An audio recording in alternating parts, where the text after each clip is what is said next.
Hey everybody, Jason Burmis here, and I've done a lot of work on MK Ultra. There's a new book out there. Politico did a rather interesting article about Fort Detrick and Sidney Gottlieb that got some mainstream attention. And I think this is worth going over. And there's a lot of reasons I think this is worth going over, especially today on what is almost the eve of this Storm Area 51 craze that is absolute nuts. I don't know what else to say to you guys. Like, anybody who thinks that they're storming Area 51 and are going to go get some kind of alien technology, this is going to be a banger of a video for you if you actually watch it. Because just the synchronicity of all this stuff, I'm going to show you some rather odd stuff in that regard. Because you got to understand, Fort Detrick wasn't the only place that they were doing these MK Ultra experiments, and this is human experimentation. And a lot of that took place through the Department of Atomic Energy.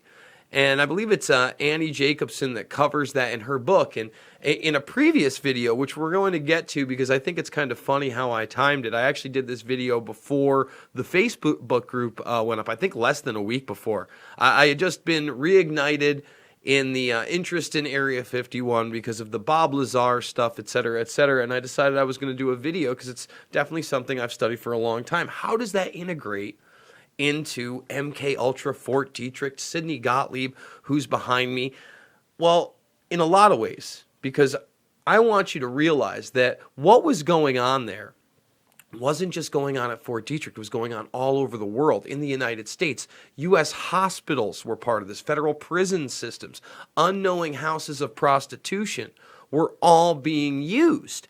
And I want to point people, if you have not seen my playlist here on MK Ultra, I think there's 8 videos on there. All of them are well worth it. All of them, although they have overlapping information, they have a lot of really good original information in each piece, because so many people just think this is like an LSD thing. No, this was literally a program and multitudes of sub-programs that were outside of the scope of most people.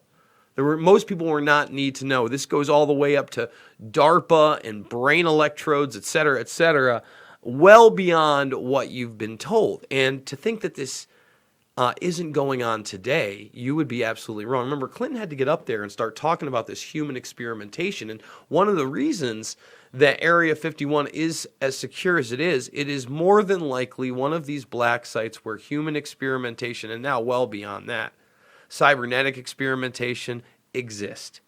Okay, that type of black site. Don't get me wrong. Absolutely different types of aircraft are also being tested there. But the Department of Atomic Energy, MK Ultra, they never stopped either. And we'll get into that in a moment. But first, I want you, if you don't know who Sidney Gottlieb is, it's interesting they talked about Fort Detrick, the U.S. American base, obviously, but what they should have also talked about, because now it's a high-tech lab and facility. It's a cutting-edge lab. See it? It's a cutting-edge lab. So cutting edge that in 2001, when they tracked back the anthrax that had been mailed to media outlets and politicians that were associated with the 9/11 attacks but did not lead anywhere near them, supposedly, depending on what version of the 9/11 attacks you believe. No, they led back to Fort Detrick, Maryland, where they have what? A biological facility. Let me repeat that. A biological weapons facility. Do you see how mind control, biological facilities, MK Ultra, they're almost one and the same. Department of Atomic Energy, how they did these things, and these are public record. So before we read Gottlieb, now I'm going to take you to that video. So aliens, is the truth really out there? Is it really out there? I did this video, and you can go check it out. I did this video before the craze, and I think it's in this one. If it's not in this one, it's in a separate one where I have, must be later on, I do a follow-up where Bill Clinton talks about the human experimentation that goes on there. But you can see it on C-SPAN. You can type it into YouTube. It's a well-known thing, right? It's not really new. So let's scroll down because there's some really important things when we get to talk about Gottlieb himself. But don't get me wrong, the whole thing is really compelling, but we're going to get down to here. In 1951, Dulles hired a chemist to design and oversee a systematic search for the key to mind control.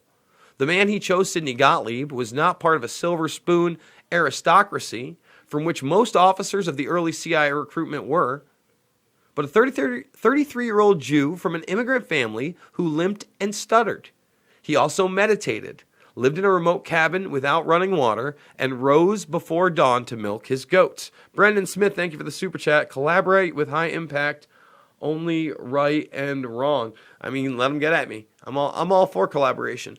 Let's see. Gottlieb wanted to use his Dietrich assets to propel his mind control project to new heights. He asked Dulles to negotiate an accord that would formalize the connection between the military and the CIA in this pursuit. See how they're coming together? Well, the reason they're coming together is that they can break off on different subsections. They can have plausible deniability later, and everybody can be compartmentalized, just like the Manhattan Project. Under the arrangement, provisions, according to a later report, CIA acquired the knowledge, skill, and facilities of the Army to develop biological weapons suited for CIA use. So we just talked about how it's a bioweapons facility. We also talked about the CIA coming in there with the military and making it about a weapons base. And then we talk about the anthrax coming from there. Erica Jill, thank you so much. Jason, did you see the vid from TrueStream Media about the new Gottlieb book? No, I didn't. I need to watch it. The video is called What Happens When You Don't Stay in the Prescribed Swim Lane. Amazing piece, highly recommended. I would also recommend to the audience, yes, because they are amazing. But listen, it's so hard to nail them down to get them on the show. You have no idea. I'm going to text Aaron after this. The Minds of Men. It's 3 hours and 42 minutes you need to be aware of because it really tells you some of the gruesome details that I'm only going to highlight here. Gottlieb's only part of the play, all right? This is going on at McGill University in Florida. I mean, there's a famous case of them totally washing a man's mind and his son fighting for the truth to be told. And then those techniques in these rooms where they were basically cutting them up from all type of sensory deprivation, drugging them, playing recordings in the background over and over and over again. We use them at our military facilities openly at Guantanamo Bay. How scary is that? So don't tell me they didn't figure anything out. Gottlieb, let's see, we already read that one. Let's see, yes. Taking advantage of this arrangement, Gottlieb created a hidden CIA enclave inside Camp Dietrich. So obviously not everybody at Camp Dietrich is going to understand what's going on. Like I said, compartmentalization, different levels. His handful of CIA chemists worked so closely with their comrades in the Special Operations Division that they became a single unit. Some scientists outside the tight-knit group suspected what was happening. Do you know what a self-contained, off-the-shelf operation means? One of them asked years later. The CIA was running one in my lab. They were testing psychochemicals and running experiments in my labs, and they weren't telling me. Now, some of that's going to be plausible deniability, but some of that is very real. Because plausible deniability, somebody that heads a lab and doesn't know these sub-programs are going on, that's going to make good for, well, I would know. Gottlieb searched relentlessly for a way to blast away human minds so new ones could be implemented in their place. He tested an astonishing variety of drug combinations, often in conjunction with other torments like electroshock or sensory deprivation. In the United States, his victims were unwitting subjects at jails and hospitals, including a federal prison in Atlanta and an addiction research center in Lexington, Kentucky. See, that includes it. So they're telling you addiction research center. They're telling you prison. Remember, they set up brothels. They talked about hospitals. They did mental facilities. They did universities. That's what we know about. And remember, a lot of that evidence was destroyed. Here's where it gets interesting, because this is the part where you need to understand this is still going on across the world. And I guess we could have a debate whether or not these people are ballsy enough to continue this experimentation in the United States at black sites like Area 51 that are now pretty well known, right? But here's the key. In Europe and East Asia, Gottlieb's victims were prisoners in secret detention centers. One of those centers, built in the basement of a former villa in the German town of Kronberg, might have been the first secret CIA prison. While CIA scientists and their former Nazi comrades sat before a stone fireplace discussing the techniques of mind control, because that's part of Project Paperclip. Do you understand? Do you get it? Prisoners in basement cells were being prepared as subjects in brutal and sometimes, let me repeat this, fatal experiments. Fatal experiments. Black sites across the world. Human experimentation. Torture. Mind control. This is fucking real. As real as it gets. And there's been a lot of work out there that suggests that what happened in Jonestown with Jim Jones was another one of these sub-projects of mind control. Connections all over the place. But nobody wants to talk about that either. Because they want to see how far they can control people. This is a very, very real thing. It's not just, the Edward Bernazian scale, where we'll manipulate them through his coined term propaganda. No, we will chemically and physically induce our will on certain subjects so that we can perfect mind control.